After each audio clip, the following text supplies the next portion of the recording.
ನಮಸ್ಕಾರ ಸ್ನೇಹಿತರೆ, ಎಲ್ರಿಗೂ ಸ್ವಾಗತ ನಮ್ಮ ಕನ್ನಡ ಟ್ರೇಡರ್ ಯೂಟ್ಯೂಬ್ ಚಾನಲ್ನಲ್ಲಿ. ಸ್ನೇಹಿತರೆ, ಇವತ್ತಿನ ದಿವಸ ನಾವು ಮಾತನಾಡಲಿಕ್ಕೆ ಹೋಗ್ತಾ ಇರ್ತಕ್ಕಂತಹ ಟಾಪಿಕ್ ಯಾವುದು ಅಂತ ಹೇಳಿದ್ರೆ ಅದು ಬಂದ್ಬಿಟ್ಟು ರೆಂಕೋ ಚಾರ್ಟ್ಸಿನ ಮೇಲೆ ನಾವು ಮಾತನಾಡಲಿಕ್ಕೆ ಹೊರಟಿದ್ದೀವಿ, ರೈಟ್?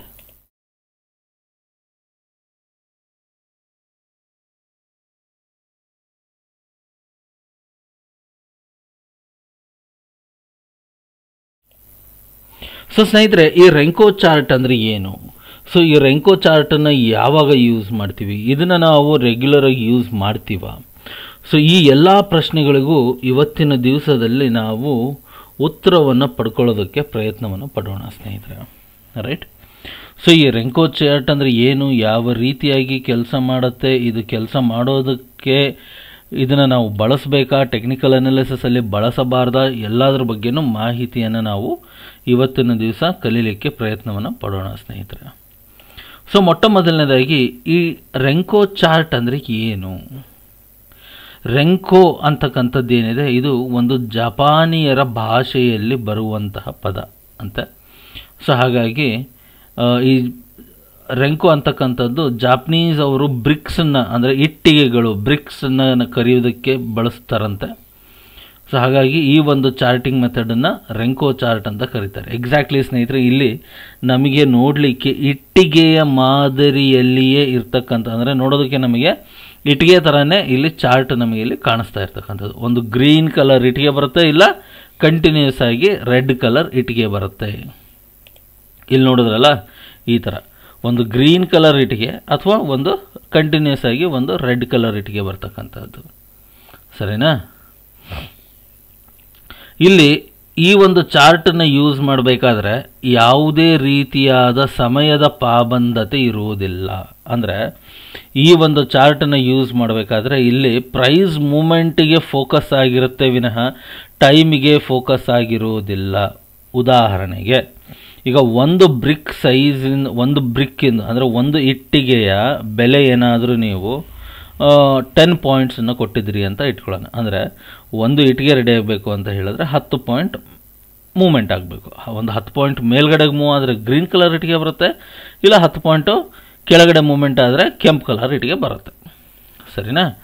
ಈಗ 1 ಗಂಟೆವರೆಗೂ ಮಾರ್ಕೆಟಲ್ಲಿ 10 ಪಾಯಿಂಟ್ ಬರಲಿಲ್ಲ ಅಂತ ಹೇಳಿದ್ರೆ ಹೊಸ ಇಟ್ಟಿಗೆ ಕ್ರಿಯೇಟ್ ಆಗೋದಿಲ್ಲ. ಸೊ ಹಾಗಾಗಿ ಹೇಳಿದ್ದು ಎಸ್, ಹೊಸ ಇಟ್ಟಿಗೆ ಇಲ್ಲಿ ಕ್ರಿಯೇಟ್ ಆಗೋದಿಲ್ಲ.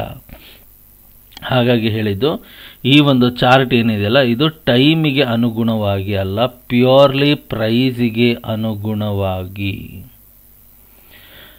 ಇದರ ಇನ್ನೊಂದು ಬೆನಿಫಿಟ್ ಏನು ಅಂತ ಹೇಳಿದ್ರೆ, ಇದು ಮೈನರ್ ಆಗಿ ನೋಡಿ, ಮಾರ್ಕೆಟ್ ಮೇಲೆ ಕೆಳಗೆ ಮಾಡ್ಕೋತಾ ಮೇಲೆ ಹೋಗ್ತಾ ಇರುತ್ತೆ, ಅಥವಾ ಮೇಲೆ ಕೆಳಗೆ ಮಾಡ್ಕೋತಾ ಮಾರ್ಕೆಟು ಕೆಳಗಡೆ ಇಳಿತಾ ಇರುತ್ತೆ ಅಲ್ವಾ?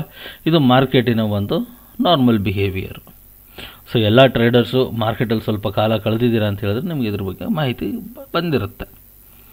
ಸೊ ಆ ಒಂದು ಚಿಕ್ಕ ಪುಟ್ಟ ಮೈನರ್ ಮಾರ್ಕೆಟಲ್ಲಿ ಮೂಮೆಂಟ್ಸ್ಗಳು ಏನು ಬರುತ್ತಲ್ಲ, ಸೊ ಆ ಚಿಕ್ಕ ಪುಟ್ಟ ಮಾರ್ಕೆಟಲ್ಲಿ ಬರುವಂತಹ ಮೈನರ್ ಮೂಮೆಂಟ್ಗಳನ್ನು ಈ ಒಂದು ಚಾರ್ಟು ಕ್ಲಿಯರ್ ಮಾಡುತ್ತೆ. ಅಂದರೆ ನಾಯ್ಸ್ಗಳನ್ನು ಕ್ಲಿಯರ್ ಮಾಡೋದಕ್ಕೆ ಹೆಲ್ಪ್ ಮಾಡುತ್ತೆ.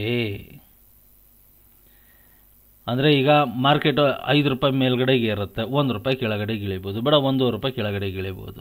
ನಾವು ಬೇರೆ ಚಾರ್ಟ್ಗಳಲ್ಲಿ ನೋಡಿದ್ರೆ ಏನಾಗುತ್ತೆ, ಮಾರ್ಕೆಟ್ ಕೆಳಗಡೆ ಪ್ರೈಸ್ ಕೆಳಗಡೆ ಇಳಿದಿರೋದು ಕಾಣಿಸುತ್ತೆ. ಆದರೆ ರೆಂಕೋ ಚಾರ್ಟಲ್ಲಿ ಆ 1 ರೂಪಾಯಿ ಅಥವಾ 1.5 ರೂಪಾಯಿ ಏನು ರೇಟ್ ಕೆಳಗಡೆ ಇಳಿದಿರುತ್ತೆ ಅದು ಕಾಣಿಸೋದಿಲ್ಲ. ಪೂರ್ತಿ 10 ರೂಪಾಯಿ ಆದಮೇಲೆ ಹೊಸ ಬಾಕ್ಸು ಬರ್ತಕ್ಕಂತಹದ್ದು ಅಥವಾ ಒಂದು ಹೊಸ ಇಟ್ಟಿಗೆ ಬರ್ತಕ್ಕಂಥದ್ದು, ಸರಿನಾ? ಸೊ ಇದರಲ್ಲಿ ಒಂದು ವೈಟ್ ಕಲರ್ ಇಟ್ಟಿಗೆ ಅಥವಾ ಅಂದರೆ ವೈಟ್ ಕಲರ್ ಇಟ್ಟಿಗೆ ಅಂತ ಯಾತಕ್ಕೆ ಕೇಳ್ತೀವಿ ಅಂದರೆ, ನೋಡಿ, ಕೆಲವೊಂದು ಟ್ರೇಡಿಂಗ್ ಪ್ಲ್ಯಾಟ್ಫಾರ್ಮ್ಸ್ಗಳಲ್ಲಿ ಅಥವಾ ಕೆಲವೊಂದು ಚಾರ್ಟಿಂಗ್ ಪ್ಲ್ಯಾಟ್ಫಾರ್ಮ್ಸ್ಗಳಲ್ಲಿ ರೆಡ್ ಗ್ರೀನ್ ಡಿಫಾಲ್ಟ್ ಆಗಿರೋದಿಲ್ಲ. ಅಲ್ಲಿ ಏನು ಅಂದರೆ ಬ್ಲ್ಯಾಕ್ ಮತ್ತು ವೈಟ್ ಡಿಫಾಲ್ಟ್ ಆಗಿರುತ್ತೆ. ಸೊ ಹಾಗಾಗಿ ಇಲ್ಲಿ ಇಂಡಿಕೇಷನನ್ನು ನಾನು ಕವರ್ ಮಾಡಿರ್ತಕ್ಕಂಥದ್ದು ಬ್ಲ್ಯಾಕ್ ಅಂತ ಹೇಳಿದ್ರೂ ಒಂದೇ, ಅಥವಾ ಏನೋ ರೆಡ್ ಕ್ಯಾಂಡಲ್ ಅಂತ ಹೇಳಿದ್ರೂ ಒಂದೇ. ಅದೇ ರೀತಿ ಗ್ರೀನ್ ಕ್ಯಾಂಡಲ್ ಅಂತ ಹೇಳಿದ್ರು ಒಂದೇ, ವೈಟ್ ಕ್ಯಾಂಡಲ್ ಅಂತ ಹೇಳಿದ್ರು ಒಂದೇ. ಗ್ರೀನ್ ಕ್ಯಾಂಡಲ್ ಯಾವಾಗ ಬರುತ್ತೆ, ಪ್ರೈಸ್ಗಳು ಎಕ್ಸಾಕ್ಟ್ಲಿ ಗ್ರೀನ್ ಕ್ಯಾಂಡಲ್ ಯಾವಾಗ ಬರುತ್ತೆ? ಬೆಲೆಗಳು ಮೇಲ್ಗಡೆಗೆ ಏರಿದಾಗ ಗ್ರೀನ್ ಕಲರ್ ಮೊಮೆಂಟಮ್ ಬರುತ್ತೆ, ಬೆಲೆಗಳು ಕೆಳಗಡೆ ಇಳಿದಾಗ ಏನಾಗುತ್ತೆ? ರೆಡ್ ಕಲರ್ ಮೊಮೆಂಟಮ್ಗಳು ಬರುತ್ತೆ. ಸೊ ಹಾಗಾದರೆ ಇದರ ಅಡ್ವಾಂಟೇಜಸ್ ಏನೇನು ಅಂತ ನೋಡಿದ್ರೆ, ಮೊಟ್ಟ ಮೊದಲನೇದಾಗಿ ಇದು ಮಾರ್ಕೆಟಲ್ಲಿ ಬರುವಂತಹ ನಾಯ್ಸನ್ನು, ಅಂದರೆ ಏರಿಳಿತಗಳನ್ನು ಕಡಿಮೆ ಮಾಡಿ ಅದನ್ನು ಕಟ್ ಮಾಡಲಿಕ್ಕೆ ಹೆಲ್ಪ್ ಮಾಡುತ್ತೆ. ಮೂರನೇದ್ದು, ಕ್ಲಿಯರ್ ಆದ ಟ್ರೆಂಡ್ ಗೊತ್ತಾಗುತ್ತೆ ನಮಗೆ. ರೆಂಕೋ ಚಾರ್ಟಲ್ಲಿ ಏನಾಗುತ್ತೆ ಅಂತ ಹೇಳಿದ್ರೆ ಸ್ನೇಹಿತರೆ, ಕಂಟಿನ್ಯೂಸ್ ಆಗಿ ಗ್ರೀನ್ ಬರ್ತಾ ಹೋಗುತ್ತೆ ಒಂದು, ಇಲ್ಲ ಅಂತ ಹೇಳಿದ್ರೆ ಕಂಟಿನ್ಯೂಸ್ ಆಗಿ ರೆಡ್ ಬರ್ತಾ ಹೋಗುತ್ತೆ ಒಂದು ರೆಗ್ಯುಲರ್ ಆಗಿ ಗ್ರೀನ್ ಬರ್ತಾ ಹೋಗುತ್ತೆ, ಇಲ್ಲ ರೆಗ್ಯುಲರ್ ಆಗಿ ರೆಡ್ ಬರ್ತಾ ಹೋಗುತ್ತೆ. ಸೊ ಇದರ ಉಪಯೋಗ ಏನು ಅಂತ ಹೇಳಿದ್ರೆ, ನಮಗೆ ಮಾರ್ಕೆಟಿನಲ್ಲಿ ಒಂದು ಓವರಾಲ್ ಟ್ರೆಂಡ್ ಯಾವ ಒಂದು ಡೈರೆಕ್ಷನಿನಲ್ಲಿ ಹೋಗ್ತಾ ಇದೆ ಅಂತಕ್ಕಂಥದ್ದನ್ನು ಐಡೆಂಟಿಫೈ ಮಾಡಲಿಕ್ಕೆ ಸಹಾಯವನ್ನು ಮಾಡುತ್ತೆ. ಎಸ್, ಒಂದು ಓವರಾಲ್ ಆಗಿ ಟ್ರೆಂಡು ಯಾವ ಡೈರೆಕ್ಷನಿನಲ್ಲಿ ಹೋಗ್ತಾ ಇದೆ ಅನ್ನೋದ್ರ ಬಗ್ಗೆ ಇಲ್ಲಿ ಮಾಹಿತಿಯನ್ನು ಕೊಡುತ್ತೆ. ಅಷ್ಟೇ ಅಲ್ಲ ಸ್ನೇಹಿತರೆ, ಇಲ್ಲಿ ರಿವರ್ಸಲ್ಸ್ಗಳನ್ನು ಐಡೆಂಟಿಫೈ ಮಾಡುವುದೂ ತುಂಬಾ ಸುಲಭ. ರಿವರ್ಸಲ್ಸ್ಗಳನ್ನು ಐಡೆಂಟಿಫೈ ಮಾಡೋದು ಸಹ ತುಂಬ ಸುಲಭ. ಆಮೇಲೆ ಇದು ತುಂಬ ಸರಳವಾಗಿ ಯೂಸ್ ಮಾಡಲಿಕ್ಕೆ ಬರ್ತಕ್ಕಂಥ ಒಂದು ಚಾರ್ಟಿಂಗ್ ಮೆಥಡ್. ಯಾಕೆ ಈ ರೀತಿ ಹೇಳ್ತಾ ಇದ್ದೀನಿ ಅಂತ ಹೇಳಿದ್ರೆ, ಇಲ್ಲಿ ಸ್ಕ್ರೀನ್ ಮೇಲೆ ನೀವು ನೋಡ್ತಾ ಇರ್ಬೋದು ಸ್ನೇಹಿತರೆ. ಸೊ ನಾನು ಸ್ಕ್ರೀನ್ ಮೇಲೆ ಹಾಕಿರ್ತಕ್ಕಂಥ ಚಾರ್ಟ್ ಯಾವುದು ಅಂತ ಹೇಳಿದ್ರೆ, ಇದು ಗೋಲ್ಡು. ಯಾವ ಗೋಲ್ಡು? ಗೋಲ್ಡ್ ಸ್ಪಾಟ್ ಮತ್ತು US ಡಾಲರಿನ ಒಂದು ಚಾರ್ಟು. ಸೊ ಇಲ್ಲಿ ನೋಡ್ತಾ ಇರ್ಬೋದು ನೀವುಗಳು ಅಲ್ವಾ ವೀಕ್ಷಕರೇ, ಇಲ್ಲಿ ನೀವು ನೋಡ್ತಾ ಇರ್ಬೋದು ಬೆಲೆಗಳು ಮೇಲ್ಗಡೆಗೆ ಹೋಗಲಿಕ್ಕೆ ಶುರು ಮಾಡ್ತು ಅಂತ ಹೇಳಿದ್ರೆ ಕಂಟಿನ್ಯೂಸ್ ಆಗಿ ಮೇಲ್ಗಡೆ ಹೋಗಿದೆ. ಅದೇ ರೀತಿ ಒಂದು ಸರ್ತಿ ಬೆಲೆಗಳು ಕೆಳಗಡೆ ಬರೋದಕ್ಕೆ ಟ್ರೈ ಮಾಡ್ತು ಅಂತ ಹೇಳಿದ್ರೆ ಕಂಟಿನ್ಯೂಸ್ ಆಗಿ ಬೆಲೆಗಳು ಕೆಳಗಡೆನೂ ಬಂದಿರತಕ್ಕಂಥದ್ದನ್ನು ನಾವಿಲ್ಲಿ ನೋಡಬಹುದು ಅಲ್ವಾ. ಸೊ ಇದು ಯಾವುದಿತ್ತು? ಇದು ನಮ್ಮದು ಗೋಲ್ಡ್ ಸ್ಪಾಟ್ ಇತ್ತು. ಇದು ಒಂದು ವೇಳೆ ನಾನು ಇದನ್ನು BTCಗೆ ಹಾಕಿ ನೋಡಿದ್ರೆ ವರ್ಕ್ ಆಗುತ್ತಾ? ಡೆಫಿನೆಟ್ಲಿ ವರ್ಕ್ ಆಗುತ್ತೆ. ಯಾಕೆ ವರ್ಕ್ ಆಗಲ್ಲ? ಡೆಫಿನೆಟ್ಲಿ ವರ್ಕ್ ಆಗುತ್ತೆ. ನೋಡಿ, ಯಾವಾಗ ಬೆಲೆಗಳು ಕೆಳಗಡೆಗೆ ಹೋಗಿದೆಯೋ ಆವಾಗ ಕಂಟಿನ್ಯೂಸ್ ಆಗಿ ರೆಡ್ ಕ್ಯಾಂಡಲ್ಗಳು ಬಂದಿರತಕ್ಕಂಥದ್ದು. ಯಾವಾಗ ಬೆಲೆಗಳು ಮೇಲ್ಗಡೆಗೆ ಹೋಗಿದೆಯೋ ಕಂಟಿನ್ಯೂಸ್ ಆಗಿ ಗ್ರೀನ್ ಕ್ಯಾಂಡಲ್ಗಳು ಮೇಲ್ಗಡೆಗೆ ಹೋಗಿರ್ತಕ್ಕಂಥದ್ದನ್ನು ನಾವಿಲ್ಲಿ ನೋಡ್ಬೋದು. ಗ್ರೀನ್ ಕ್ಯಾಂಡಲ್ ಅಲ್ಲ, ಗ್ರೀನ್ ಬ್ರಿಕ್ಸ್ಗಳು, ಇಟ್ಟಿಗೆಗಳ ಮಾದರಿಯಲ್ಲಿ ಇರ್ತಕ್ಕಂಥ ಒಂದು ಚಾರ್ಟಲ್ಲಿ ಅಲ್ವಾ. ಅಷ್ಟೇ ಅಲ್ಲ ಸ್ನೇಹಿತರೆ, ಈ ಒಂದು ಚಾರ್ಟಿಂಗ್ ಮೆಥಡಿನ ಯೂಸ್ನಿಂದಾಗಿ ನಾವು ಪ್ರೈಸ್ ಆ್ಯಕ್ಷನನ್ನು ತುಂಬ ಕ್ಲಿಯರಾಗಿ ಐಡೆಂಟಿಫೈ ಮಾಡ್ಬೋದು. ಈಗ ಸುಮಾರು ಜನ ನಿಮಗೆ ಫ್ಲ್ಯಾಗ್ ಆ್ಯಂಡ್ ಅ ಪೋಲ್ನ ಅರ್ಥ ಮಾಡ್ಕೊಳ್ಳೋಕೆ ಬರಲ್ಲ ಅಂತ ಇಟ್ಕೊಳ್ಳೋಣ. ಅದೇ ನಾವಿಲ್ಲಿ ರೆಂಕೋ ಚಾರ್ಟಲ್ಲಿ ನೋಡಿದಾಗ ಇಲ್ಲಿ ನಾವು ಫ್ಲ್ಯಾಗ್ ಆ್ಯಂಡ್ ಅ ಪೋಲ್ ಸೆಟಪ್ನ ಮಾಡ್ಬೋದಾ? ಡೆಫಿನೆಟ್ಲಿ ಮಾಡ್ಬೋದು. ಯಾಕಾಗಲ್ಲ ನೋಡಿ, ಹೌದಾ? ಇಲ್ಲಿಂದ ಮಾರ್ಕೆಟ್ ಮೇಲ್ಗಡೆಗೆ ಹೋಯಿತು, ಇದು ಪೋಲು, ಇದು ಫ್ಲ್ಯಾಗು, ಬ್ರೇಕ್ಔಟ್ ಆಯಿತು, ಮತ್ತೆ ಮೇಲ್ಗಡೆಗೆ ಹೋಯಿತು, ರೈಟ್? ಅಷ್ಟೇ ಯಾಕೆ ಸ್ನೇಹಿತರೆ, ಈ ಒಂದು ಜಾಗದಲ್ಲಿ ನಾವು ನೋಡಿದಾಗ ಇನ್ನೊಂದು ರೀತಿಯಾದಂತಹ ಒಂದು ಅನಾಲಿಸಿಸನ್ನು ಮಾಡ್ಬೋದು. ಯಾವುದು ಅಂತ ಹೇಳಿದ್ರೆ market consolidation zone. S,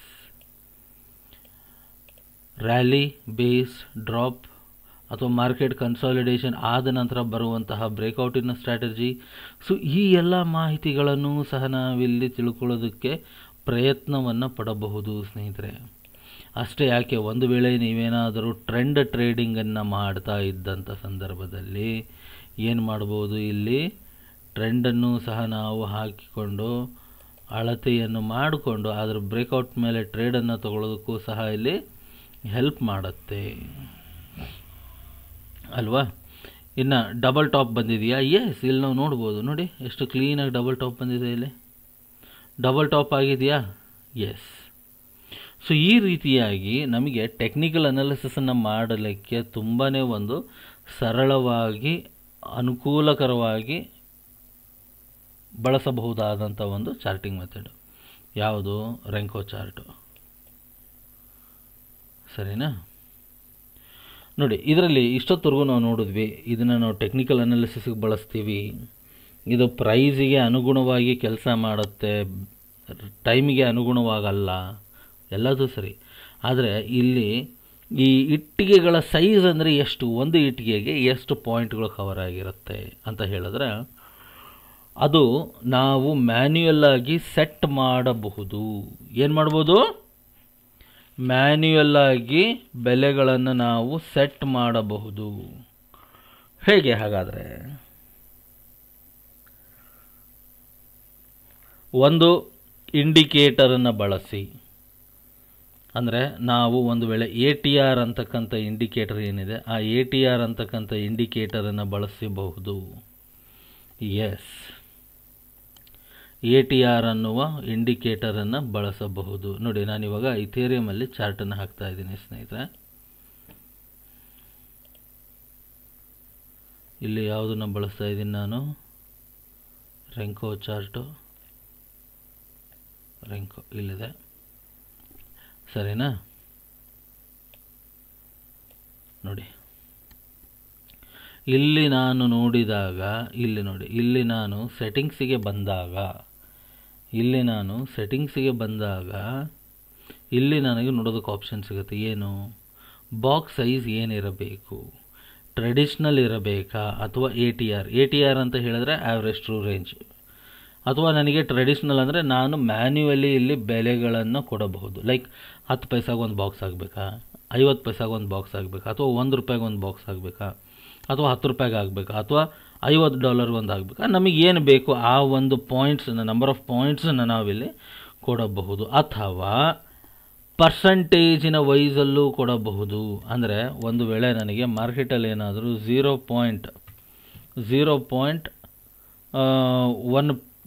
point ಅಂದರೆ ಪ್ರತಿ 0.1% ಮೂಮೆಂಟಿಗೆ ಒಂದು ಬಾಕ್ಸ್ ಬರಬೇಕು ಅಂತ ನಾವೇನಾದರೂ ಮಾಡ್ಕೊಂಡ್ವಿ ಅಂದರೆ, ಈ ರೀತಿಯಾಗಿ ನಮಗೆ ಪ್ರತಿ 0.1% ಇಥೇರಿಯಂ ಅಂದರೆ ಟ್ರೇಡಿಂಗಿನ ಬೆಲೆಗಳೇನಿರುತ್ತೆ ಅದರ ಪ್ರತಿ 0.1%ಗೆ ಒಂದು ಬಾಕ್ಸ್ ಕ್ರಿಯೇಟ್ ಮಾಡ್ತಾ ಹೋಗುತ್ತೆ.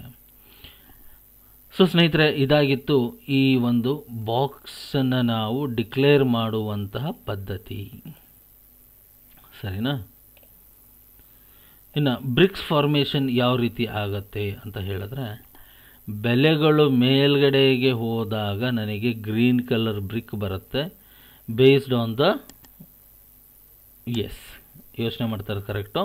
ನಾವು ಬ್ರಿಕ್ನ ಸೈಜನ್ನು ಯಾವ ರೀತಿ ಡಿಫೈನ್ ಮಾಡಿರ್ತೀವಿ ಅದರ ಆಧಾರದ ಮೇಲೆ ಇದು ಬೆಲೆಗಳು ಮೇಲ್ಗಡೆಗೆ ಹೋಯ್ತು ಅಂತ ಹೇಳಿದ್ರೆ ಗ್ರೀನ್ ಕಲರ್ ಬಾಕ್ಸನ್ನು ಕ್ರಿಯೇಟ್ ಮಾಡುತ್ತೆ, ಬೆಲೆಗಳು ಕೆಳಗಡೆಗೆ ಬಂತು ಅಂತ ಹೇಳಿದ್ರೆ ರೆಡ್ ಕಲರ್ ಬಾಕ್ಸನ್ನು ಕ್ರಿಯೇಟ್ ಮಾಡುತ್ತೆ ಅಲ್ವಾ? ಇದು ನಮಗೆ ಯಾವುದೇ ರೀತಿಯಾದಂತಹ ಟೈಮಿಗೆ ಅನುಗುಣವಾಗಿ ಕೆಲಸ ಮಾಡುವುದಿಲ್ಲ ಸ್ನೇಹಿತರೆ. ರೆಂಕೋ ಚಾರ್ಟ್ ಏನಿದೆ ಇದು ನಮಗೆ ಯಾವುದೇ ಕಾರಣಕ್ಕೂ ಟೈಮನ್ನು ಇದು ಕನ್ಸಿಡರ್ ಮಾಡೋದಿಲ್ಲ, ಪ್ಯೂರ್ಲಿ ಪ್ರೈಸನ್ನು ಕನ್ಸಿಡರ್ ಮಾಡುತ್ತೆ. ನಾನು ಆಲ್ರೆಡಿ ಹೇಳಿದೆ ನಿಮಗೆ ಇದನ್ನು ಯಾವ ರೀತಿಯಾಗಿ ನಾವು ಬಳಸಬಹುದು ಅಂತ. ತುಂಬ ಸಿಂಪಲ್ ಅಂತ ಹೇಳಿದ್ರೆ, first green candle, second green candle ಬಂದ ಮೇಲೆ ನಾವು ಥರ್ಡ್ ಗ್ರೀನ್ ಕ್ಯಾಂಡಲ್ಗೆ ಬೈಯನ್ನು ಮಾಡಬಹುದು. ಥಿಯರಿಯಾಟಿಕಲಿ ಹೇಳ್ತಾ ಇದ್ದೀನಿ, ಪ್ರಾಕ್ಟಿಕಲ್ ವೇ ಇದನ್ನು ನಾವು ಟ್ರೇಡ್ ಮಾಡೋದು ಬೇರೆ ರೀತಿ. ಸೊ ನಮ್ಮ ಸ್ಟಾಪ್ ಲಾಸ್ ಎಲ್ಲಿರುತ್ತೆ ಅಂದರೆ 2 ಕ್ಯಾಂಡಲ್ಗಳ ಹಿಂದೆ ಅಥವಾ 3 ಕ್ಯಾಂಡಲ್ಗಳ ಹಿಂದೆ ನಮ್ಮ ಸ್ಟಾಪ್ ಲಾಸನ್ನು ಇಟ್ಕೊತೀವಿ. ಹಾಗೂ ನಾವು ಒಂದು ಬೈ ಪೊಸಿಷನಲ್ಲಿ ಇರ್ತಕ್ಕಂಥದ್ದು. ಒಂದು ವೇಳೆ ಪ್ರೈಸ್ ಏನಾದರೂ ಬಂದು ನೆಗೆಟಿವ್ ಹೊಡಿತು ಅಂತ ಹೇಳಿದ್ರೆ ಅಲ್ಲಿಂದ ನಾವು ಎಕ್ಸಿಟನ್ನು ಮಾಡಿಕೊಂಡು ನೆಗೆಟಿವ್ ಪೊಸಿಷನಲ್ಲಿ ಕೂತ್ಕೋತೀವಿ. ಟ್ರೇಡ್ ಮಾಡಬೇಕು ಅಂತ ಹೇಳಿದ್ರೆ, ಇಲ್ಲ ಅಂತ ಹೇಳಿದ್ರೆ ಮತ್ತೆ ಹೊಸ ಸೆಟಪ್ಗೆ ಕಾಯ್ತೀವಿ ಅಲ್ವಾ? ಸೊ ಸ್ನೇಹಿತರೆ, ಇದಾಗಿತ್ತು ನಮ್ಮ ಇವತ್ತಿನ ಈ ಒಂದು ರೆಂಕೋ ಚಾರ್ಟಿನ ಮೇಲೆ ಮಾಡುವಂತಹ ಒಂದು ಸೆಷನು. ವಿಡಿಯೋ ಇಷ್ಟ ಆಗಿದರೆ ದಯವಿಟ್ಟು ಲೈಕ್ ಮಾಡಿ, ಶೇರ್ ಮಾಡಿ, ನಿಮ್ಮ ಫ್ರೆಂಡ್ಸ್ ಆಗಿರಲಿ, ಫ್ಯಾಮಿಲಿ ಮೆಂಬರ್ಸ್ ಆಗಿರಲಿ ಅವ್ರ ಜೊತೆಲಿ ಹಂಚ್ಕೊಳ್ಳಿ. ಸೊ ಅವಶ್ಯಕತೆ ಇದ್ದವರಿಗೆ ನಾಲೆಡ್ಜ್ ಸಿಗಲಿ ಅಂತ ಉದ್ದೇಶದಿಂದನೇ ನಾವು ವಿಡಿಯೋ ಮಾಡ್ತಾ ಇರೋದು. ದಯವಿಟ್ಟು ಅದಕ್ಕೆ ಸಹಾಯ ಮಾಡಿ ಅಂತ ನಿಮ್ಮಲ್ಲಿ ರಿಕ್ವೆಸ್ಟ್ ಮಾಡ್ಕೊಳ್ತಾ ಇವತ್ತಿನ ಈ ಒಂದು ವಿಡಿಯೋನ ಮುಗಿಸ್ತಾ ಇದ್ದೀನಿ ಸ್ನೇಹಿತರೆ. ವಿಡಿಯೋದಿಂದ ಕಲಿಯೋದಕ್ಕೆ ಏನಾದರೂ ಸಿಕ್ತು ಅಂತ ಹೇಳಿದ್ರೆ ದಯವಿಟ್ಟು ವಿಡಿಯೋನ ಲೈಕ್ ಮಾಡಿ ಹಾಗೂ ಕಮೆಂಟ್ನ ಮಾಡೋದನ್ನು ಸಹ ಮರಿಬೇಡಿ, ರೈಟ್? ಸೊ ಸ್ನೇಹಿತರೆ, ಇದನ್ನ ಹೇಳ್ತಾ ಇವತ್ತಿನ ಈ ಒಂದು ಸೆಷನನ್ನು ಮುಗಿಸ್ತಾ ಇದ್ದೀನಿ. ಮತ್ತೆ ಸಿಗೋಣ ಮುಂದಿನ ಸೆಷನ್ನಲ್ಲಿ. ಅಲ್ಲಿವರೆಗೂ ಎಲ್ರಿಗೂ ನಮಸ್ಕಾರ. ಜೈ ಹಿಂದ್, ಜೈ ಕರ್ನಾಟಕ.